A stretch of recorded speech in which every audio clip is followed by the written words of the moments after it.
प्रभाग क्रमांक 6 मध्ये भाजपचे अधिकृत उमेदवार मनीष सुनील बागुल, चित्रा जगन्नाथ तांदळे, वाळू विश्वनाथ काकड आणि रोहिणी बाबूशेठ पिंगळे हे निवडणुकीच्या रिंगणात आहेत.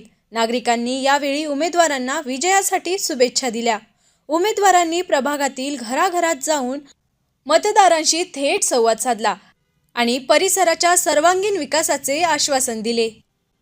घरोघरी जाऊन महिलांनी येणाऱ्या 15 तारखेला मोठ्या संख्येने मतदार केंद्रावर जाऊन आपला मतदानाचा हक्क बजवावा आणि भाजपाला विजयी करून विकासाची गती कायम राखावी असे आवाहन केले.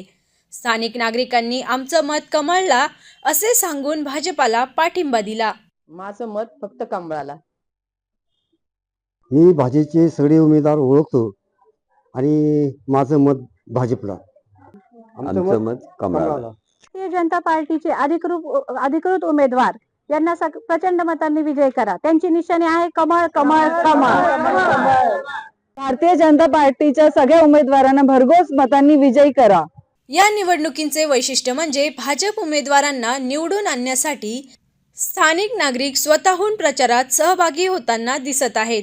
या रॅलीत मखमलाबाद गावातील महिला मोठ्या संख्येने उपस्थित होत्या. टॉप न्यूजसाठी सचिन गायकवाड, नाशिक.